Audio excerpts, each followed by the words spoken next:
आज देश की संसद के अंदर और बाहर जो कुछ हुआ उसने नए संसद भवन की सुरक्षा इंतजामों की पोल खोल कर रखी। संसद की सुरक्षा में बड़ी चूक का मामला सामने आया। लोकसभा की कार्यवाही के दौरान दो युवक दर्शक दीर्घा से कूद गए। ये दोनों शख्स एक बेंच से दूसरे बेंच पर भागने लगे। तभी एक शख्स ने जूते निकालकर कोई पीले रंग की गैस स्प्रे कर दी। इस दौरान संसद में अफरा तफरी का माहौल था। कई सांसद इधर उधर भागने लगे। चौंकाने वाली बात तो ये रही कि ये सब संसद पर हमले की बरसी के दिन हुआ। चलिए आपको याद दिलाते हैं आखिर आज से 22 साल पहले संसद पर कैसे हमला हुआ था। तारीख 13 दिसंबर 2001 सुबह 11:28। स्थान था संसद भवन, नई दिल्ली।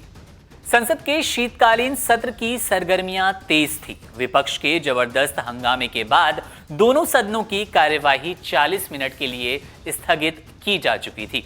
सदन के स्थगित होते ही प्रधानमंत्री अटल बिहारी वाजपेयी और विपक्ष की नेता सोनिया गांधी लोकसभा से निकलकर अपने सरकारी निवास के लिए कूच कर चुके थे।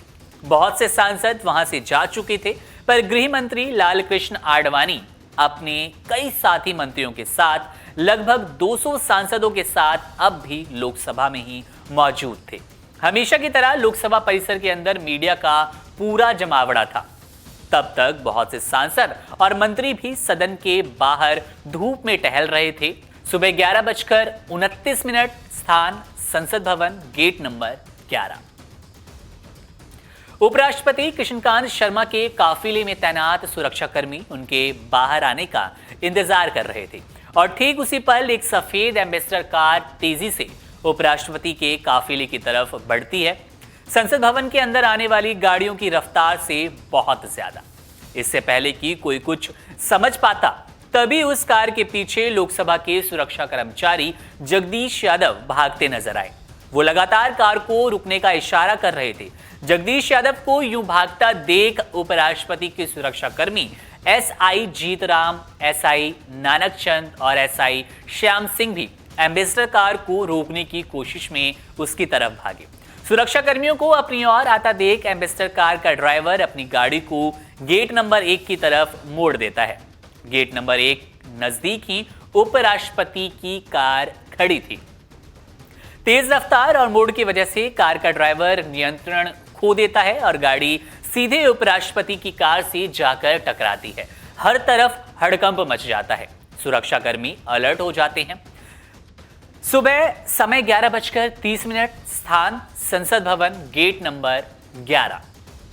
इससे पहले कोई कयास लगाए जाते तभी उस एम्बेसडर के चारों दरवाजे एक साथ खुलते हैं। गाड़ी में बैठे 5 हथियारबंद संदिग्ध हमलावर पलक झपकते ही बाहर निकलते हैं और अंधाधुंध गोलियां बरसाना शुरू कर देते हैं। पांचों AK-47 से लैस थे। पांचों हमलावरों की पीठ और कंधे पर बैग थे। पहली बार आतंक लोकतंत्र की दहलीज पार कर चुका था। पूरा संसद भवन गोलियों की तड़तड़ाहट से गूंज उठा था। आतंकवादियों के पहले हमले का शिकार बने वे 4 सुरक्षाकर्मी जो एम्बेसडर कार को रोकने की कोशिश कर रहे थे, पर संसद भवन में मौजूद बाकी लोगों को अभी पता ही नहीं था कि हो क्या रहा है। गोलियों की आवाज को ज्यादातर लोग पटाखों का शोर समझ रहे थे। किसी ने वहमो गुमान के चलते इस आवाज को ऐसे ही नजरअंदाज कर दिया। किसी ने सोचा नहीं था कि संसद भवन के अंदर आतंकवादी घुस सकते हैं, लेकिन ऐसा हो चुका था। फिर तभी गोलियों की तड़तड़ाहट के बीच एक धमाके की आवाज आती है। गोलियों की गूंज के बाद पहला धमाका यह ऐलान कर चुका था कि दुनिया के सबसे बड़े लोकतंत्र के मंदिर यानी कि संसद भवन पर हमला हो चुका है। गोलियों की तड़तड़ाहट और धमाकों की गूंज के बीच सुरक्षा कर्मियों को लहूलुहान जमीन पर गिरता देख पल भर में तस्वीर साफ हो चुकी थी और अब संसद भवन के अंदर चारों तरफ अफरा तफरी और दहशत का माहौल था। जिसे जिधर देखो जो कोना मिले छिपते छिपाते लोग नजर आ रहे थे। सांसद इधर उधर भाग रहे थे। अब भी गोलियों की आवाज सबसे ज्यादा गेट नंबर 11 की तरफ से आ रही थी। जाहिर तौर पर आतंकवादी लगातार गोलियां बरसा रहे थे। पांचों आतंकवादी अब भी एम्बेसडर कार के आसपास से गोलियां और ग्रेनेड बरसा रहे थे। तभी आतंकवादियों को गेट नंबर 11 की तरफ जमा संसद भवन के सुरक्षाकर्मी दिल्ली पुलिस और सीआरपीएफ के जवानों के साथ गेट नंबर 11 की तरफ बढ़ते हैं। अब दोनों तरफ से गोलीबारी शुरू हो चुकी थी। गोलीबारी से महज कुछ 100 मीटर की दूरी पर मौजूद गृह मंत्री लालकृष्ण आडवाणी को भी तब तक हमले की खबर मिल चुकी थी। लिहाजा लालकृष्ण आडवाणी और रक्षा मंत्री जॉर्ज फर्नांडीज समेत तमाम वरिष्ठ मंत्रियों को फौरन सदन के अंदर ही महफूज जगहों पर ले जाया गया। इसके साथ ही सदन के अंदर जाने वाले तमाम दरवाजे भी बंद कर दिए जाते हैं और सुरक्षा कर्मी अपनी अपनी पोजीशन ले लेते हैं। उधर दूसरी तरफ सुरक्षा कर्मियों को गेट नंबर 11 की तरफ बढ़ता देख पांचों आतंकवादी भी अपनी पोजीशन बदलने लगते हैं। पांचों में से एक आतंकवादी गोलियां चलाता हुआ अब गेट नंबर 1 की तरफ भागता है, जबकि बाकी 4 गेट नंबर 12 की तरफ बढ़ने की कोशिश कर रहे होते हैं।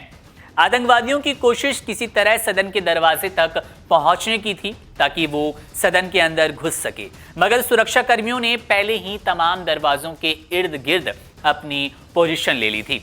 इसके अलावा आतंकवादी जिस तरह गोलियां बरसाते हुए इधर उधर भाग रहे थे, उससे साफ लग रहा था कि वो अंदर घुस आए, पर उन्हें ये पता नहीं कि सदन के अंदर दाखिल होने के लिए किस दरवाजे का इस्तेमाल करना है या दरवाजे किस तरफ है। इसी अफरा तफरी के बीच एक आतंकवादी जो कि गेट नंबर 1 की तरफ बढ़ा था, वहीं से गोलियां बरसाता हुआ सदन के अंदर जाने के लिए संसद भवन के गलियारे से होते हुए एक दरवाजे की तरफ बढ़ता है। लेकिन इससे पहले कि वो अपनी कोशिश में कामयाब होता, उसे सुरक्षा बलों की गोली लग जाती है। गोली लगते ही गेट नंबर 1 के करीब गलियारे में दरवाजे से कुछ दूर वो गिर पड़ता है। पहला आतंकवादी गिर चुका था, पर अभी वो जिंदा था। सुरक्षाकर्मी उसे पूरी तरह से निशाने पर लेने के बावजूद उसके करीब जाने से अभी भी बच रहे थे, क्योंकि डर था कि कहीं वो खुद को ना उड़ा लें। और सुरक्षाकर्मियों को ये डर गलत भी नहीं था, क्योंकि जमीन पर गिरने के कुछ ही पल बाद जब उस आतंकवादी को लगा कि अब वो घिर चुका है, तो उसने फौरन रिमोट दबाकर खुद को उड़ा लिया। उसने अपने शरीर पर बम बांध रखा था। चारों आतंकी अब भी जिंदा थे, ना सिर्फ जिंदा थे बल्कि लगातार भागकर अंधाधुंध गोलियां बरसा रहे थे। ऐसा लगता था मानो वे घंटों मुकाबला करने की तैयारी के साथ आए थे, क्योंकि उनके पास गोली, बम और ग्रेनेड का पूरा जखीरा था, जो वो अपने शरीर में छुपाकर और अपने कंधे पर टांग कर बैग में लेकर आए थे।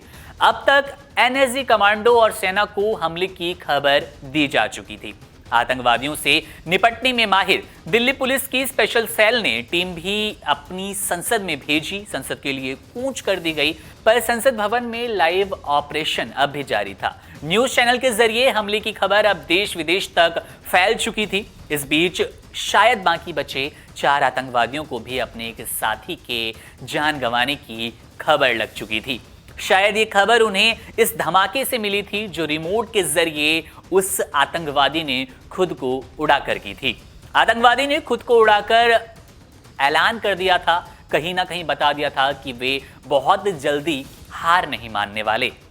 अब इससे आतंकवादी घबरा गए थे। घबराहट तो चारों ओर भी थी।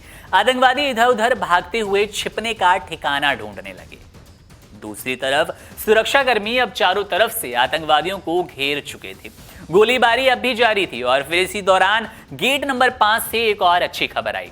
एक और आतंकवादी सुरक्षाकर्मियों की गोलियों का शिकार हो चुका था। अब बचे 3 आतंकवादी। उन तीनों को अच्छी तरह पता था कि वो संसद भवन में घुस तो गए हैं, लेकिन जिंदा बचकर बाहर नहीं जा सकते। लिहाजा उन्होंने भी सदन के अंदर जाने की एक आखिरी कोशिश की। वे गोलियां बरसाते हुए धीरे धीरे गेट नंबर 9 की तरफ बढ़ने लगे, मगर मुस्तैद सुरक्षा कर्मियों ने उन्हें गेट नंबर 9 के पास ही घेर लिया। समय दिन के करीब 12:10, स्थान गेट नंबर 9। संसद भवन अब पूरा ऑपरेशन गेट नंबर 9 के पास सिमट गया। दोनों तरफ से लगातार गोलियां चल रही थी। बीच बीच में आतंकवादी सुरक्षा कर्मियों पर हथगोले भी फेंक रहे थे, पर चूंकि वे चारों तरफ से घिर चुके थे, लिहाजा बचने का कोई रास्ता नहीं था। और आखिरकार कुछ देर बाद एक एक करके तीनों आतंकवादी ढेर हो चुके थे। और यहां खत्म होती है 22 साल पहले संसद के हमले की वो कहानी जो शायद आज भी ये संदिग्ध लड़के दोहरा सकते थे। लेकिन ये चूक आज वाली भी बेहद बड़ी है। मामले को आप कैसे देखते हैं और 22 साल पहले का ये किस्सा आपको कैसे लगा, कमेंट सेक्शन में बताइएगा। आपके साथ मैं था मुकुंद। बने रहिए वन इंडिया हिंदी के साथ। शुक्रिया।